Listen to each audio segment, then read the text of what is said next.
ଜଣେ ଦାର୍ଶନିକ ରାଜା ତିଆରି କରିବା କ'ଣ ବାସ୍ତବିକ ସମ୍ଭବ? ଏହା କେବଳ ଏକ ପରିକଳ୍ପନା, ନା ଲାଗୁ କରିହେବା ଯୋଗ୍ୟ ଏକ ବ୍ୟବସ୍ଥା? ଏହି ପ୍ରଶ୍ନର ଉତ୍ତର ଦେବାକୁ ପ୍ଲାଟୋ ନିଜ ଜୀବନ କାଳ ମଧ୍ୟରେ ବହୁତ ଚେଷ୍ଟା କରିଥିଲେ। ଆଜିର ଆଲୋଚନା ପ୍ଲାଟୋଙ୍କ ପ୍ରଚେଷ୍ଟା ବିଷୟରେ। ଖ୍ରୀଷ୍ଟପୂର୍ବ 388। ସେତେବେଳେ ପ୍ଲାଟୋଙ୍କ ବୟସ ପ୍ରାୟ 40 ବର୍ଷ। ଏ ପର୍ଯ୍ୟନ୍ତ ସେ ରିପବ୍ଲିକ୍ ଲେଖି ନାହାନ୍ତି, କିନ୍ତୁ ଧାରଣାଗୁଡ଼ିକ ମନରେ ଗଠିତ ହେଉଛି। ଦାର୍ଶନିକ ରାଜାଙ୍କ ଏକ ପ୍ରତିରୂପ ମନରେ ସ୍ପଷ୍ଟ ହୋଇ ଆସୁଛି। ପ୍ଲାଟୋ ନିଜ ସିଦ୍ଧାନ୍ତ ଉପରେ କାର୍ଯ୍ୟ କରିବାକୁ ଚାହାନ୍ତି। ସେ ଦୃଢ଼ ବିଶ୍ୱାସ କରନ୍ତି ଯେ ଯଦି ଶାସକଙ୍କୁ ସଠିକ୍ ଭାବେ ଶିକ୍ଷିତ କରାଯାଇପାରିବ, ତେବେ ଆଦର୍ଶ ନଗରର ନିର୍ମାଣ ହୋଇପାରିବ। ସେ ଏକ ନିମନ୍ତ୍ରଣ ପାଆନ୍ତି ଡିଅନ୍ ନାମକ ଜଣେ ବ୍ୟକ୍ତିଙ୍କ ଠାରୁ। ଡିଅନ୍ ହେଉଛନ୍ତି ସିସିଲିର ସବୁଠାରୁ ଶକ୍ତିଶାଳୀ ଗ୍ରୀକ୍ ସହର ସିରାକ୍ୟୁଜ୍ର ଅତ୍ୟାଚାରୀ ଶାସକ ଡାୟୋନିସିୟସ୍ଙ୍କର ଶାଳକ। ଡିଅନ୍ ଧନୀ, ସଂସ୍କୃତି ସମ୍ପନ୍ନ ଏବଂ ଦର୍ଶନରେ ନିଷ୍ଠାପର ଭାବେ ଆଗ୍ରହୀ। ସେ ପ୍ଲାଟୋଙ୍କ ପ୍ରାରମ୍ଭିକ କୃତିଗୁଡ଼ିକୁ ପଢ଼ିଛନ୍ତି ଓ ବିମୋହିତ ହୋଇଛନ୍ତି। ସେ ପ୍ଲାଟୋଙ୍କୁ ସିରାକ୍ୟୁଜ୍କୁ ନିମନ୍ତ୍ରଣ କରନ୍ତି। ଆସନ୍ତୁ, ସେ ଆହ୍ୱାନ କରନ୍ତି, ଦରବାରକୁ ଭେଟନ୍ତୁ। ହୁଏତ ଆପଣ ଆମକୁ ଶିକ୍ଷିତ କରିପାରିବେ। ହୁଏତ ଆପଣଙ୍କ ଉଦ୍ୟମରେ ଦର୍ଶନ କ୍ଷମତାକୁ ଆସିପାରିବ। 40 ବର୍ଷ ବୟସ୍କ ଆଦର୍ଶବାଦୀ ପ୍ଲାଟୋ ବିଶ୍ୱାସ କରନ୍ତି ଯେ ଦର୍ଶନ ବିଶ୍ୱକୁ ପରିବର୍ତ୍ତନ କରିବ। ତେଣୁ ସେ ଯାଆନ୍ତି। ସିରାକ୍ୟୁଜ୍ରେ ସେ ଭେଟନ୍ତି ଶାସକ ଡାୟୋନିସିୟସ୍ ପ୍ରଥମଙ୍କୁ। କିନ୍ତୁ ସେ ଦର୍ଶନରେ ଆଗ୍ରହୀ ନୁହନ୍ତି। ସେ କ୍ଷମତାରେ ଆଗ୍ରହୀ, ଆନନ୍ଦରେ ଆଗ୍ରହୀ, ସାମରିକ ବିଜୟରେ ଆଗ୍ରହୀ। ଏସବୁ ଦୃଷ୍ଟିରୁ ସେ ଚମତ୍କାର। ସିରାକ୍ୟୁଜ୍କୁ ସେ ପଶ୍ଚିମ ଗ୍ରୀସର ସବୁଠାରୁ ଶକ୍ତିଶାଳୀ ସହରରେ ପରିଣତ କରିଛନ୍ତି। କିନ୍ତୁ ଜଣେ ଦାର୍ଶନିକ ହେବା ପାଇଁ ତାଙ୍କର ଧୈର୍ଯ୍ୟ ନାହିଁ। ପ୍ରକୃତ ଜ୍ଞାନ ପାଇଁ 50 ବର୍ଷର ଶିକ୍ଷା ଆବଶ୍ୟକ। ଶାସକମାନେ ବ୍ୟକ୍ତିଗତ ସମ୍ପତ୍ତି ତ୍ୟାଗ କରିବାକୁ ପଡ଼ିବ। ପ୍ଲାଟୋଙ୍କ ଏହିସବୁ କଥା ତାଙ୍କୁ ବିତଣ୍ଡାବାଦ ପରି ଲାଗେ। ପ୍ଲାଟୋ ନିଜକୁ ଉପସ୍ଥାପିତ କରିବାରେ କଠୋର ହୋଇ ଉଠନ୍ତି। ସେ ଡାୟୋନିସିୟସ୍ ପ୍ରଥମଙ୍କୁ ତାଙ୍କ ଦରବାରରେ ସମସ୍ତଙ୍କ ସାମ୍ନାରେ କୁହନ୍ତି, ଜଣେ ରାଜା ଯିଏ କେବଳ ଆନନ୍ଦ ଓ କ୍ଷମତା ପାଇଁ ବଞ୍ଚେ, ସେ ରାଜା ନୁହେଁ, ଦାସପଦ ବାଚ୍ୟ। ଡାୟୋନିସିୟସ୍ ପ୍ରଥମ କ୍ରୋଧିତ ହୋଇ ଉଠନ୍ତି। ସେ ପ୍ଲାଟୋଙ୍କୁ ପୋଲିସ୍ ନାମକ ଏକ ସ୍ପାର୍ଟାନ୍ କ୍ୟାପ୍ଟେନକୁ ହସ୍ତାନ୍ତର କରନ୍ତି ଏବଂ ତାଙ୍କୁ କୌଣସି ଏକ କ୍ରେତଦାସ ବଜାରରେ ବିକ୍ରି କରିଦେବା ପାଇଁ ନିର୍ଦ୍ଦେଶ ଦିଅନ୍ତି। ପ୍ଲାଟୋ, ପ୍ରାଚୀନ ବିଶ୍ୱର ସର୍ବଶ୍ରେଷ୍ଠ ଦାର୍ଶନିକ, ଭବିଷ୍ୟତରେ ଯେ ଲେଖିବେ ଦ ରିପବ୍ଲିକ୍, ତାଙ୍କୁ ଦାସ ଭାବେ ବିକ୍ରି କରିବା ପାଇଁ ଏକ ଜାହାଜରେ ରଖାଯାଏ। ଜାହାଜଟି ଏଜିନା ନାମକ ଦ୍ୱୀପରେ ନିଜ ଯାତ୍ରାର ବିରାମ ନିଏ। କ୍ରେତଦାସ ବଜାରରେ ଯେତେବେଳେ ପ୍ଲାଟୋଙ୍କୁ ବିକ୍ରି କରିବା ପାଇଁ ପ୍ରସ୍ତୁତ କରାଯାଉଥାଏ, ଜଣେ ବ୍ୟକ୍ତି ତାଙ୍କୁ ଚିହ୍ନିପାରେ। ଲୋକଟିର ନାମ ଆନିସେରିସ୍। ସେ ଉତ୍ତର ଆଫ୍ରିକାର ସାଇରେନ୍ ସହରର ବାସିନ୍ଦା ବୋଲି ନିଜ ପରିଚୟ ପ୍ରଦାନ କରେ। ସେ ପ୍ଲାଟୋଙ୍କୁ ଏ ଅବସ୍ଥାରେ ଦେଖି ହତବାକ୍ ହୁଏ ଏବଂ ଆବଶ୍ୟକୀୟ ମୁଦ୍ରା ଦେଇ ପ୍ଲାଟୋଙ୍କୁ ଦାସତ୍ୱରୁ ମୁକ୍ତ କରେ। ପ୍ଲାଟୋ ମୁକ୍ତ ହୋଇ ଆଥେନ୍ସ ଫେରିଯାଆନ୍ତି। ତାଙ୍କ ବନ୍ଧୁମାନେ ଯେତେବେଳେ ଏହିସବୁ କଥା ଜାଣନ୍ତି, ସେମାନେ ଆନିସେରିସ୍କୁ କୃତଜ୍ଞତା ଜଣାନ୍ତି ଆଉ ସେ ବ୍ୟୟ କରିଥିବା ଅର୍ଥକୁ ପରିଶୋଧ କରିଦେବାକୁ ଚାହାନ୍ତି। ସେହି ଅର୍ଥର ପରିମାଣ ଥିଲା 20 ମିନା। ଆନିସେରିସ୍ ସେ ଅର୍ଥ ନେବାକୁ ମନା କରନ୍ତି। ଏଥେନ୍ସ ବାହାରେ ଏକ ଜମି କିଣିବା ପାଇଁ ସେହି ଅର୍ଥ ବ୍ୟବହୃତ ହୁଏ।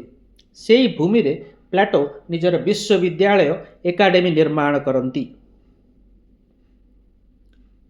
ପ୍ରାୟ 1000 ବର୍ଷ ଧରି ପାଶ୍ଚାତ୍ୟ ଦର୍ଶନକୁ ପରିଭାଷିତ କରୁଥିବା ପ୍ରତିଷ୍ଠାନ, ଏହାର ପ୍ରତିଷ୍ଠାତାକୁ ଦାସତ୍ୱରୁ ମୁକ୍ତ କରିବା ପାଇଁ ଦିଆଯାଇଥିବା ପାଣ୍ଠିର ସହାୟତାରେ ନିର୍ମିତ ହୋଇଥିଲା। ଏକାଡେମୀ ବିଦ୍ୟମାନ କାରଣ ପ୍ଲାଟୋ ପ୍ରାୟ ଜଣେ ଦାସ ହୋଇଯାଇଥିଲେ। କି ବିଚିତ୍ର ବିଧିର ବିଧାନ! ପ୍ଲାଟୋ ଏକାଡେମୀରେ ଶିକ୍ଷାଦାନ ଆରମ୍ଭ କରନ୍ତି। ନିଜର ଲେଖିବା ଜାରି ରଖନ୍ତି। 20 ବର୍ଷ ଅତିବାହିତ ହୁଏ। ଖ୍ରୀଷ୍ଟପୂର୍ବ 367। ଡାୟୋନିସିୟସ୍ ପ୍ରଥମ ମୃତ୍ୟୁବରଣ କରିଛନ୍ତି। ତାଙ୍କ ପୁତ୍ର ଡାୟୋନିସିୟସ୍ ଦ୍ୱିତୀୟ ଏବେ ସିରାକ୍ୟୁଜ୍ର ଶାସକ ଏବଂ ଡିଅନ୍ ଏବେ ମଧ୍ୟ ପ୍ଲାଟୋଙ୍କ ଦର୍ଶନରେ ବିଶ୍ୱାସୀ। ସେ ଏକ ପତ୍ର ଲେଖନ୍ତି। ଡାୟୋନିସିୟସ୍ ଦ୍ୱିତୀୟ ଏବେ ଯୁବକ, ଏପର୍ଯ୍ୟନ୍ତ ଦୁର୍ନୀତିଗ୍ରସ୍ତ ହୋଇନାହାନ୍ତି। ସେ ମଧ୍ୟ କୌତୂହଳୀ, ସେ ସଂସ୍କୃତି ଓ ଜ୍ଞାନର ପୃଷ୍ଠପୋଷକ ମଧ୍ୟ। ତେଣୁ ପ୍ଲାଟୋ ଆସି ନିଜର କାର୍ଯ୍ୟ ଆରମ୍ଭ କଲେ ସଫଳ ହୋଇପାରିବେ। ପ୍ଲାଟୋ ସଂକୋଚ କରନ୍ତି। ସେ ଏବେ 60 ବର୍ଷ ବୟସ୍କ। 20 ବର୍ଷ ପୂର୍ବେ ସିରାକ୍ୟୁଜରେ ହୋଇଥିବା ଅନୁଭୂତିକୁ ଏବେ ମଧ୍ୟ ଭୁଲି ପାରିନାହାନ୍ତି ସେ। ତଥାପି ସେ ଫେରିଥିଲେ ସିରାକ୍ୟୁଜକୁ। ଆଉ କାହିଁକି ଫେରିଥିଲେ ତାହା ବିଷୟରେ ସେ 7th ଲେଟର ନାମକ ପୁସ୍ତକରେ ଲେଖିଛନ୍ତି। ମୁଁ ନିଜକୁ ପଚାରିଲି, ଯଦି କେବେ କେହି ଜଣେ ଦାର୍ଶନିକ ରାଜାର ଶାସନ କୌଣସି ରାଜ୍ୟରେ ଲାଗୁ କରିବାକୁ ଚେଷ୍ଟା କରେ ଆଉ ବିଫଳ ହୁଏ, ତେବେ କ'ଣ ହେବ? ସେ କହିବ, ପ୍ଲାଟୋ ନିଜେ ବି ବିଫଳ ହୋଇଥିଲେ ଆଉ ମୁଁ ବି ବିଫଳ ହେଲି। ତେଣୁ ଏହା ଏକ ତ୍ରୁଟିପୂର୍ଣ୍ଣ ବ୍ୟବସ୍ଥା, କେବଳ ପୁସ୍ତକ ପାଇଁ ଉପଯୁକ୍ତ। ଏହାର ବ୍ୟବହାରିକ ଉପଯୋଗିତା କିଛି ବି ନାହିଁ। ଏହା ମୋ ପାଇଁ, ମୋ ଦର୍ଶନ ପାଇଁ, ଏପରିକି ସକ୍ରେଟିସ୍ଙ୍କ ପାଇଁ କେତେ ଅପମାନଜନକ ହେବ। ଏହି ଅପମାନରୁ ବଞ୍ଚିବା ପାଇଁ ପ୍ଲାଟୋ ପୁଣି ସିରାକ୍ୟୁଜ ଯାଆନ୍ତି। ହେଲେ ଏଥର ପରିସ୍ଥିତି ଆହୁରି ବିଷମ ହୁଏ। ଡାୟୋନିସିୟସ୍ ଦ୍ୱିତୀୟ ଯୁବକ ଏବଂ କୌତୂହଳୀ, ଦାର୍ଶନିକ ହେବାକୁ ବି ଆଗ୍ରହୀ, କିନ୍ତୁ ସେ ଖୁବ୍ ଅସୁରକ୍ଷିତ ଏବଂ ସନ୍ଦେହୀ। ସେ ତାଲିମ ବିନା ଉପାଧି ଚାହାନ୍ତି। ପ୍ଲାଟୋ ଚେଷ୍ଟା କରନ୍ତି ତାଙ୍କୁ ଗଣିତର ଜ୍ଞାନ ଦେବା ପାଇଁ, କିନ୍ତୁ ସେସବୁ ପାଇଁ ତାଙ୍କର ଧୈର୍ଯ୍ୟ ନଥାଏ। ସେ ସିଧାସଳଖ ନିଷ୍କର୍ଷକୁ ଡେଇଁବାକୁ ଚାହାନ୍ତି। ଫର୍ମ ଅଫ୍ ଗୁଡ୍ ବିଷୟରେ ଜାଣିବାକୁ ଚାହାନ୍ତି। ପ୍ଲାଟୋଙ୍କ ସୋପାନଗାମୀ ଶିକ୍ଷାକୁ ସେ ହତାଦର କରନ୍ତି। ସେ ଚାହାନ୍ତି ପ୍ଲାଟୋ ତାଙ୍କୁ ଦାର୍ଶନିକ ରାଜା ଉପାଧିରେ ଭୂଷିତ କରନ୍ତୁ, ବାସ୍। ପ୍ଲାଟୋ ଅରାଜି ହୁଅନ୍ତି। ଡାୟୋନିସିୟସ୍ ଦ୍ୱିତୀୟ ତାଙ୍କ ଉପରେ ଚାପ ପ୍ରୟୋଗ କରନ୍ତି। ଇତିମଧ୍ୟରେ ଡିଅନ୍ଙ୍କ ଉପରେ ରାଜାଙ୍କ ସନ୍ଦେହ ହୁଏ। ବୋଧହୁଏ ୟାଙ୍କ ପ୍ରରୋଚନାରେ ପ୍ଲାଟୋ ତାଙ୍କୁ ଆକାଂକ୍ଷିତ ଉପାଧି ଦେବାକୁ କୁଣ୍ଠାବୋଧ କରୁଛନ୍ତି। ଡିଅନ୍ଙ୍କୁ ଷଡ଼ଯନ୍ତ୍ର ଅଭିଯୋଗରେ ନିର୍ବାସନ ଦଣ୍ଡ ଦିଆଯାଏ। ଡିଅନ୍ ରାଜ୍ୟରୁ ବିତାଡ଼ିତ ହେବା ପରେ ପ୍ଲାଟୋଙ୍କ ଅବସ୍ଥା ଭୟାବହ। ତାଙ୍କର ଏକମାତ୍ର ମିତ୍ର ନିର୍ବାସିତ ହୋଇ ସିରାକ୍ୟୁଜରେ ବିତାଡ଼ିତ। ଡାୟୋନିସିୟସ୍ ଦ୍ୱିତୀୟ ନା ଜ୍ଞାନ ଆହରଣ କରିବାକୁ ପ୍ରସ୍ତୁତ, ନା ତାଙ୍କୁ ଛାଡ଼ିବାକୁ। ସେ ଏବେ ଏକ ପ୍ରକାର ନଜରବନ୍ଦୀ। ସେ ଯେଉଁ ବ୍ୟକ୍ତିକୁ ଶିକ୍ଷା ଦେବାକୁ ଆସିଥିଲେ ତାଙ୍କ ଦରବାରରେ ବନ୍ଦୀ। ପ୍ରାୟ 1 ବର୍ଷ ପରେ ତାଙ୍କୁ ଫେରିଯିବାକୁ ଅନୁମତି ମିଳେ। ସେ ଆଥେନ୍ସକୁ ଫେରିଯାଆନ୍ତି।